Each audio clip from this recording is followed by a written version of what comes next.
हरे कृष्णा। अरे दोस्तों, स्वागत है आप सभी का मेरे इस चैनल डायनामिक RSI में। दोस्तों, मैंने अपने इस ट्रेडिंग करियर में ऑलमोस्ट कह सकते हैं आप 6-7 साल मैं रेगुलर प्रैक्टिस में रहा शेयर मार्केट का। और वैसे मेरा एक्सपीरियंस तो 13 से 14 साल का है, क्योंकि मैं कभी काम भी किया करता था किसी कंपनी में। तो आज मैं आपको कुछ ऐसे प्रैक्टिकल चीज़ में दिखाने की या बताने की कोशिश करूँगा जिससे आपको ये समझ में आए कि प्रैक्टिकल में ट्रेडिंग करना क्यों इतना इम्पोर्टेंट है। दोस्तों, मैंने सिर्फ RSI नहीं, मैंने MACD, MACD जिसे कहते हैं, मूविंग एवरेजेस, नेल्टर, फिर आपका इचिमोकू क्लाउड, मतलब कई और जो इंडिकेटर्स है सारे को मैंने प्रैक्टिसेस किए। लेकिन मैं RSI को ही क्यों चुनता हूँ, RSI के ऊपर ही मैं क्यों इतना काम करता हूँ और RSI के ऊपर ही मैं आपको वीडियोस बना के क्यों देता हूँ कि RSI को ही आपको सीखना चाहिए, चाहे वो आप निफ्टी में काम कर रहे हो या बैंक निफ्टी में या क्रूड में या कमोडिटी में, किसी भी सेक्टर में, या इनफैक्ट करेंसी में भी। क्योंकि रीज़न है दोस्तों इसका कि RSI जो है वो लैगिंग नहीं, इनफैक्ट वो लीडिंग इंडिकेटर है। मैं उसे तो लीडिंग इंडिकेटर ही मानता हूँ। अगर आप मूविंग एवरेजेस की बात करेंगे तो moving average is one of the most lagging indicator जिसे आप कह सकते हैं। MACD की बात करेंगे तो MACD भी एक लैगिंग इंडिकेटर है, वो लीडिंग इंडिकेटर नहीं। अगर आप MACD के ऊपर में काम करते हैं कि चलो भाई मैं MACD में काफ़ी कंफर्टेबल हूँ और उसको बेसिस करके मैं काम करता हूँ, तो ठीक है, आपने अपनी चॉइसेस है, आप उसके ऊपर में काम करते हैं। लेकिन आज मैं आपको कंपेयर करके दिखाऊंगा कि मूविंग एवरेज इज़ बेस्ट या RSI इज़ बेस्ट या MACD इज़ बेस्ट। मैं किसी को ख़राब नहीं बोल रहा हूँ, लेकिन दोस्तों आपसे एक गुजारिश करूँगा, आप जो प्यारे मेरे रिटेल इन्वेस्टर्स हैं, ट्रेडर्स हैं, इनफैक्ट जो इतना प्यार दिखा रहे हैं मेरे चैनल के ऊपर, इसके लिए काफ़ी तहे दिल से शुक्रिया आप लोगों का। ये एक एजुकेशन सीरीज़ है, मैं आप लोगों को सिखाने की कोशिश करता हूँ। ऐसा मैं नहीं कह रहा हूँ कि मैं महारथी हूँ या मुझे सब कुछ आता है, ऐसा नहीं। बस मेरे पास जो एजुकेशन है, मैंने जो 6 से 7 सालों में जो मैंने सीखा है प्रैक्टिकली, नॉट थ्योरेटिकली, प्रैक्टिकली जो मैंने सीखा है, लाइव टेस्टिंग किया है। मैंने भी पैसे काफ़ी लॉसेस किए हैं, ऑलमोस्ट 30-35 लाख रुपए के मैंने लॉसेस किए हैं। क्यों लॉसेस हुए? क्योंकि मैंने प्रैक्टिकल सीखा है। ये सीख करके ही मैं आज आपको इतने ठोस सबूत के साथ बोल सकता हूँ कि RSI ही बेस्ट क्यों है। चलिए, आज मैं आपको कुछ दिखाने की कोशिश करूँगा और आपको बैक टेस्टिंग भी करके दिखाऊँगा इनफैक्ट कि RSI क्यों बेहतर है। जैसे कि आप MACD का इंडिकेटर को प्लॉट कर रखा है, RSI भी प्लॉट कर रखा है, और मेरे कैंडल स्टिक जो चार्ट है उसके ऊपर में मेरे मूविंग एवरेजेस भी प्लॉट रखे हैं, साथ में बॉलिंजर बैंड भी। मैंने 4 इंडिकेटर्स को आज यूज़ किए, ठीक है। आप जैसे देख पा रहे हैं, मैं यूज़ करता हूँ कल का 20 तारीख का मैं यूज़ करता हूँ, और 20 तारीख के आसपास मैं आपको ये दिखाने की कोशिश करूँगा कि कौन किस तरीके से बिहेव कर रहा है। जैसे कि दोस्तों, मैंने आपको अपने वीडियोस में अपने जो स्ट्रैटेजी है मैंने इसमें बताया है कि जब भी RSI में एक क्रॉसओवर दिखता है, आप अपनी पोजीशंस क्रिएट करेंगे, और जिस कैंडल के क्लोज पर आपको RSI में एक क्रॉसओवर दिखता है, उसी कैंडल की जो हाई होगी, चाहे वो नीचे हो, चाहे अगर डाउन साइड की हो तो हाई, अगर अप साइड की हो तो लो, उस कैंडल का हाई या लो जो है उसको स्टॉप लॉस रखना है और अपने ट्रेड को एग्जीक्यूट करवाना है। ठीक है मेरे प्यारे दोस्तों। अब जैसे कि आप देख पा रहे हैं मेरे इस स्क्रीन पर RSI में एक क्रॉसओवर हो रहा है, ये एक बड़ी कैंडल पे, और यहाँ एक मीटिंग पॉइंट है RSI का, ये मीटिंग पॉइंट में आप देख पा रहे होंगे। और उसके साथ में नीचे MACD का मैंने चार्ट प्लॉट रखा है, उसमें क्रॉसओवर आपको मिल रही है जस्ट उसके नेक्स्ट कैंडल पर, इस वाले में। और बॉलिंजर बैंड और जो EMA है 5 दिन की, उसकी जो क्रॉसओवर है वो भी ऑलमोस्ट MACD के साथ साथ मिल रही है, ठीक है। अभी आपको मैं क्यों बोलूं कि आपको RSI को कंसीडर करना चाहिए, क्योंकि आपने एक स्टेज अर्ली एंट्री ली है, आपने एक स्टेज अर्ली एंट्री ली है। और इसमें ये हो सकता है कि अगर आप एक बिज़नेस माइंडेड हैं और आप बिज़नेस के तरीके से आप शेयर मार्केट को, मतलब ऑप्शन ट्रेडिंग को अगर आप लेते हैं, आप उसे कंसेप्ट उसको फॉलो करते हैं, तो मुझे लगता है कि 10 से 15%, 15 से 20% तक का अगर आपको मूव मिलता है तो that's a sufficient for a business person, ठीक है। हर दिन के आसपास, मतलब ये वैरी कर सकती है। तो अगर मान लीजिए आपने यहाँ इसके कैंडल के क्लोज पर आपने एंट्री ली, तो मुझे लगता है कि आपको ये 2 कैंडल पे ही आपको टारगेट अचीव हो जाएगी। लेकिन अगर मान लीजिए कि आपने इस कैंडल के क्लोज पे आप एंट्री ले रहे हैं, तो हो सकता है कि आपकी स्टॉप लॉस भी हिट हो सके या आपको टारगेट भी मिल सके। मैं ऐसा नहीं बोल रहा हूँ कि आपको टारगेट मिलेगी ही मिलेगी, स्टॉप लॉस भी हिट हो सकती है। तो कंसीडर करने का मतलब ये है कि अगर आप RSI को फोकस कर रहे हैं, उसे समझ रहे हैं, तो आपको एक अर्ली एंट्री मिलने की चांसेस बन जाती है। ठीक है, आगे बढ़ते हैं। आगे बढ़ते हुए देखते हैं कि हाँ, आप RSI के साथ में मूविंग एवरेज हो चाहे MACD हो, आप तीनों इंडिकेटर्स को आप प्लॉट कर सकते हैं। रीज़न ये होगा कि मान लीजिए कि आपको एक एंट्री मिल रही है RSI के क्रॉसओवर के बेसिस पर, तो साथ में अगर मूविंग एवरेज बॉलिंजर बैंड पे जो EMA के साथ मूविंग क्रॉसओवर होगी, उस पर आपको एक कंफर्मेशन मिलेगा कि आपका जो टारगेट है वो थोड़ा बड़ा हो सकता है। साथ ही में अगर मैकडी को भी अगर आप फॉलो कर सकते हैं एक साथ, अगर आपके अंदर क्षमता है, आप अगर ट्रैक कर सकते हैं तो well and good, if not then rely on RSI, that's sufficient for it. तो आप यहाँ देख सकते होंगे कि RSI के क्रॉसओवर के साथ अगर बॉलिंजर बैंड मूविंग एवरेज के भी क्रॉसओवर है, तो आपको मैकडी में भी क्रॉसओवर मिल रहा है, तो एक सोने पे सुहागा, मतलब आप कह सकते हैं 5 स्टार ट्रेडिंग प्लेटफॉर्म ट्रेडिंग आपको मिल गई। आपका ऑप्शन एक बहुत बढ़िया रिटर्न देने वाला है। ठीक है, अब कहते हैं कि भाई इतने सारे मूविंग एवरेजेस हैं, इतने सारे ये हैं, हम क्या यूज़ करें, कौन से पैरामीटर्स यूज़ करें। दोस्तों, मैं आपको मिसगाइड करने के लिए ये वीडियो नहीं बना रहा हूँ, मैं आपको ये समझाने के लिए बता रहा हूँ कि आपको जनरली यूज़ क्या करना है।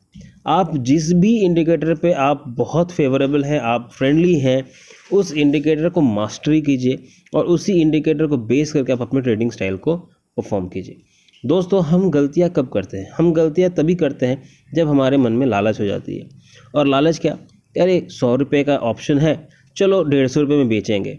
तो 150 रुपये का मतलब 50%, इट्स मोर देन इनफ।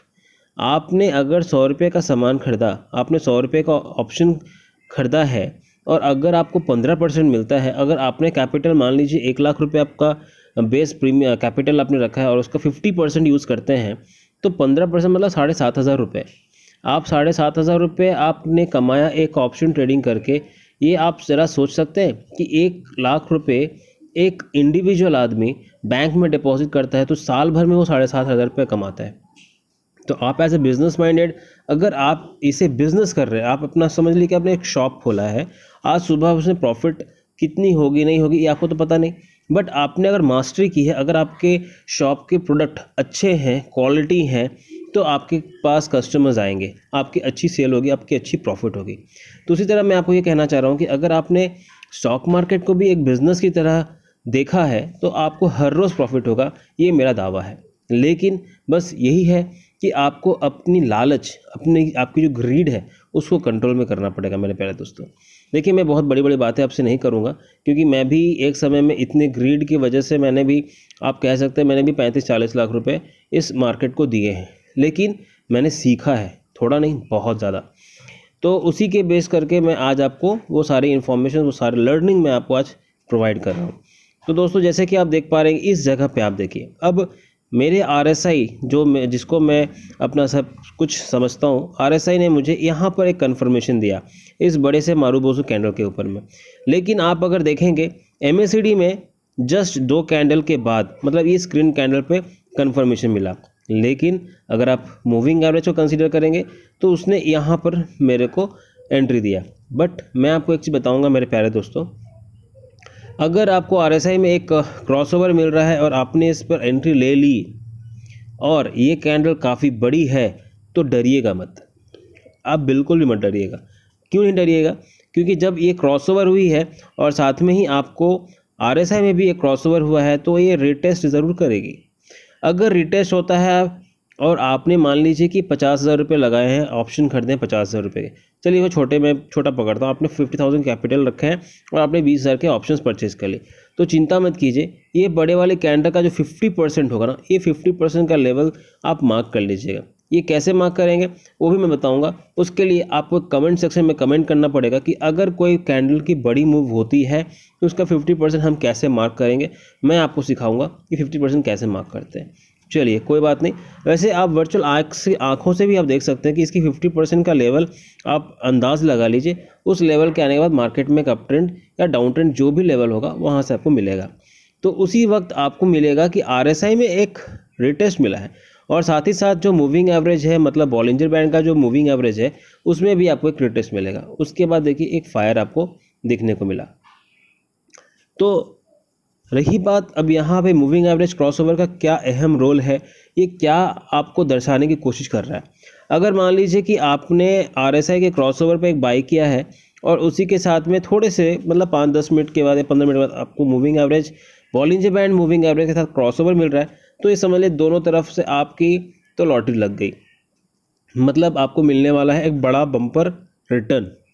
कितने परसेंटेज का वो मैं नहीं बोल सकता, depending on the market scenario. आप अपने रिस्क एपेटाइट के अकॉर्डिंगली आप अपनी परसेंटेज को कैलकुलेट कर लीजिए, चाहे वो 20% हो, चाहे 25 हो, चाहे 30 हो, ये आपके पॉकेट में जाएगी। मेरे पॉकेट में कुछ भी नहीं आएगी, मैं बस आपको सिखाने की कोशिश कर रहा हूँ। चलिए आगे बढ़ते हैं और देखते हैं कि आगे भी मुझे क्या इसी तरीके से RSI मुझ पर मेहरबान हो रही है या नहीं। अब मैं यहाँ पर देखता हूँ, माफ़ कीजिएगा, मैं मैकडी थोड़ी चार्ट से ऊपर चली गई, मैं उसे नीचे लेके आया। अब मैं यहाँ पर देखता हूँ कि इस जगह पर मुझे RSI ने पहले ही एक क्रॉसओवर दे दिया, एक वाले बिग बड़ी वाली कैंडल पर। तो मैं क्या करूँगा कि ये कैंडल का जो मेरा हाई है उसको मैं स्टॉप लॉस रखूँगा और इसके क्लोज होने पर मैं एंट्री ले लूँगा आँख बंद करके। अगर मान लीजिए कि मेरे RSI में क्रॉसओवर मिल गया और मैंने एंट्री ले ली और उसके साथ में MACD में भी एक एंट्री मिल गई, तो आपके लिए हो गया ये सोने पर सुहागा। और वेट कीजिए कि आपका स्टॉप लॉस हंट ना हो। स्टॉप लॉस हंट ना हो उसके लिए मैं आपको छोटा सा इन्फॉर्मेशन देता हूँ कि आप अपने जिस कैंडल के क्लोज पे आप एंट्री ले रहे हैं थोड़ा सा बफर रखिएगा, मतलब 10 से 20 पॉइंट का बफर रखिएगा और उसके बाद आप बिंदास होकर के आंख बंद करके आप आराम से इत्मीनान से बैठे रहिए। आपको मैं इतना बता रहा हूँ कि आपको अच्छी खासी टारगेट मिलने वाली है, कम से कम 15 से 20% का। आप नोट डाउन करके रख लीजिए, आप अपने पास एक पेन पेपर लेके बैठिए और आप नोट डाउन करते रहिए कि मुझे एंट्री कहाँ मिली और मेरे स्टॉप लॉस कितने हिट हुए और मैंने टारगेट कितने बुक किए। एक बात बताना चाहूँगा मेरे प्यारे दोस्तों कि अगर आप ट्रेडिंग कर रहे हैं तो कृपया करके नर्वस मत होइएगा। नर्वस आप होंगे तो आप एक बैड डिसीज़न ले लेंगे और बैड डिसीज़न में ही आपका लॉस हो जाएगा। मान लीजिए कि आपने आज 21 तारीख है और आपने देखा कि अरे मार्केट में तो बड़ी अच्छी खासी गैप अप ओपनिंग हुई, आगे बढ़ेगी या नहीं बढ़ेगी इसका तो आपको कन्फर्मेशन तो नहीं मिला। तो करना क्या है, चुपचाप बैठे रहिए, आराम से बैठे रहिए, कोई इश्यू वाली बात नहीं है। RSI पूरे दिन में 1 से 2 बार, कभी कभी 3 बार आपको मौका देती है एंट्री करके प्रॉफिट बुक करने का। तो आप वेट कीजिए उस पल का जिस समय RSI में एक क्रॉसओवर आपको मिल रहा है। और सबसे बड़ी बात ये कि RSI अगर ओवरबॉट जोन में है और ओवरसोल्ड जोन में है तो फिर आपको बड़ी मूव्स मिलने वाली है। अब एक बात आपको गौर करने वाली है मेरे प्यारे दोस्तों कि RSI में एंट्री मिली है यहाँ और मैकडी ने आपको दी है एंट्री यहाँ, तो आप भरोसा किस पे करें। तो एक चीज़ याद रखिएगा, आप जो भी इंडिकेटर यूज़ कर रहे हैं जिसको आप फेमिलियर हैं आप उस पर ही भरोसा रखिए। मैं RSI पे भरोसा रखता हूँ इसलिए मैं RSI की बात कर रहा हूँ। मैकडी पे ऐसा नहीं कह रहा हूँ कि मैकडी पे मैं भरोसा नहीं करता, बट मेरी ग्रिप RSI पे अच्छी है। तो मैंने देखा कि RSI में मुझे क्रॉसओवर मिली, साथ ही में और वो लेवल भी है ओवर बॉट जोन का। अगर ओवर बॉट जोन पे मेरे को RSI में एंट्री मिल गई है तो मैं तो फिर 30 से 35% के टारगेट के लिए बैठा रहूँगा। क्यों, कैसे? अब देखिए यहाँ पर ये निफ्टी का चार्ट है। निफ्टी के इस लेवल पर ऑलमोस्ट 11:15 बजे के आसपास मुझे एंट्री मिली। मैंने आपको टाइमिंग के बारे में बताया है कि अगर आप डे ट्रेडर हैं तो सुबह 9:30 बजे अपनी ट्रेडिंग स्टार्ट कीजिए और 11:50 के आसपास आप अपनी ट्रेडिंग को फर्स्ट आवर के लिए बंद कर दीजिए। तो ये 11:15 पे आपको एक एंट्री मिली, वॉल्यूम्स कम है, कोई इश्यू वाली बात नहीं है। आपको इस कैंडल पे एक अच्छी वॉल्यूम मिली, इस कैंडल पे एक अच्छी वॉल्यूम मिली, इस कैंडल पे एंट्री बनाइए, इसके क्लोज पे एंट्री बनाइए। RSI ओवरबॉट जोन से नीचे आ रही है, आप आराम से 20-25 इनफैक्ट 50% तक भी आप वेट करिए। कैसे बताता हूँ कि अगर जब आपको क्रॉसओवर मिल रहा है, साथ में बॉलिंजर बैंड में भी क्रॉसओवर आ रहा है और साथ में सबसे बड़ी बात ये कि RSI ओवरबॉट जोन से नीचे की तरफ आ रही है और RSI के मूविंग एवरेज को नीचे आना ही है। और साथ में आप देखिए कि आपका टाइम क्या हो रहा है, आप कुछ नहीं, जो आपने कैरी किया है आपकी प्रॉफिट अगर 20-25% मिल गई, आप प्रॉफिट बुक कीजिए और उस पोजीशन से निकल जाइए। ज़्यादा लालच मत कीजिए मेरे दोस्त। अगर लालच करेंगे तो जो प्रॉफिट आ रही है शायद आपकी वो चली भी जाए, क्योंकि आपको तो पता नहीं कहाँ तक जाएगी, कहाँ से मेरे को एग्जिट करना है। बैठे रहिए।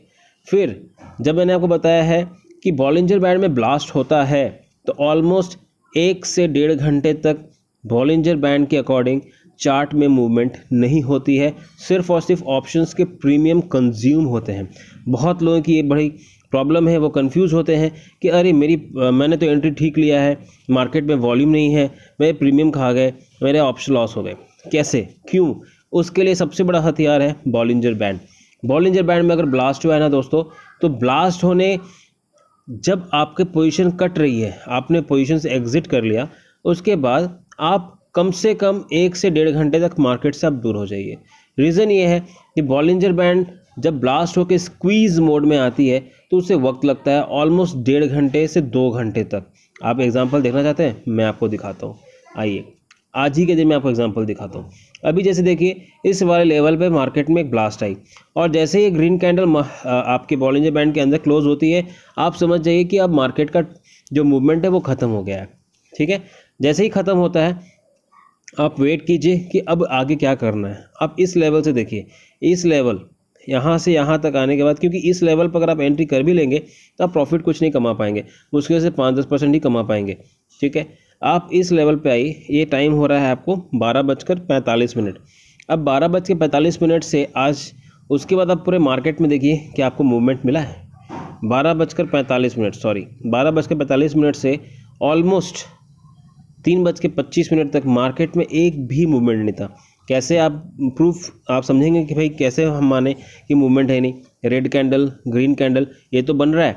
फिर भी मैं बता दूं, अगर आप प्रो ट्रेडर हैं, आप 2% 3% तुरंत एंट्री तुरंत एग्जिट कर लगते हैं तो ठीक है, आप कर सकते हैं, हमें कोई आपत्ति नहीं दोस्तों। आप देखिए नीचे जो मैकडी है उस पर जो हिस्टोग्राम्स बन रही है ना, ग्रीन रेड, उसमें भी कोई वॉल्यूम्स नहीं है। और सबसे बड़ी बात दोस्तों, RSI को देखिए, RSI आ गई है नो ट्रेड जोन में। मैंने आपको बताया था ना वीडियो में, नो ट्रेड जोन लिख लीजिए मेरे प्यारे दोस्तों, मिस ना हो जाए। नो ट्रेड जोन को मार्क करके रखिए, ये आपको हमेशा बचाएगी आपको लॉस होने से। नो ट्रेड जोन में अगर आपने चालाकी करने की कोशिश की ना कि चलो भाई ऊपर गया मैं ले लिया, नीचे आया बेच दिया, तो आप तो गए, आपकी तो मतलब जो प्रॉफिट है वो भी तो लॉस में होने वाली है। ठीक है, तो ये एक छोटा सा इन्फॉर्मेशन एक छोटे भाई की तरह या दोस्त के हिसाब से समझ लीजिए, मेरे तरफ से आप एक नोट कर लीजिए कि आपको इस लेवल पे से दूर रहना है। दोस्तों देखिए, मैंने जितने लॉसेस किए हैं, मैं नहीं चाहूँगा कि आपकी भी लॉसेस हो सकता है आपने भी लॉस किए होंगे और आप YouTube में वीडियो सर्च कर रहे हैं कि कौन सी ऐसी स्ट्रैटेजी हो जो मुझे लॉस से रिकवर करवा दे। तो दोस्तों देखिए, मैं कोई भगवान नहीं हूँ या कोई मैं महारथी नहीं हूँ, मैं बस अपनी एजुकेशन, अपने लर्निंग के ऊपर ही आपको बता रहा हूँ कि किस समय किस लेवल पर ट्रेड ना करें। ठीक है, तो इससे क्या होगा ना, आपको लॉसेस कम होंगे। तो मैं आपको एक बात कहना चाहूँगा मेरे प्यारे दोस्तों, कि अगर आप मुझे थोड़ा सा भी मेरे इस वीडियोस को या मेरे कंटेंट को थोड़ा समझते होंगे तो अपने दोस्तों के साथ शेयर कीजिए, उनके साथ भी इन्फॉर्मेशन जाए, उनका लॉस का ना हो, थोड़ा हो। मैं ऐसा नहीं बोलता कि लॉस नहीं होंगे, लॉस छोटे होंगे, लेकिन उन्हें एक इन्फॉर्मेशन मिलेगा कि मार्केट में कब एंट्री करना है और कब नहीं करना है। ये आपको पता अगर चल गया ना तो फिर आपको लॉसेस नहीं होंगे मेरे प्यारे दोस्तों। इस चैनल को सब्सक्राइब कीजिएगा, अपने मित्रों के साथ भी शेयर कीजिएगा और एक छोटी सी बात, सब्सक्राइब करके बेल आइकन ज़रूर दबा लीजिएगा, मुझे बड़ी खुशी मिलेगी। धन्यवाद दोस्तों, अपना प्यार बनाए रहिएगा।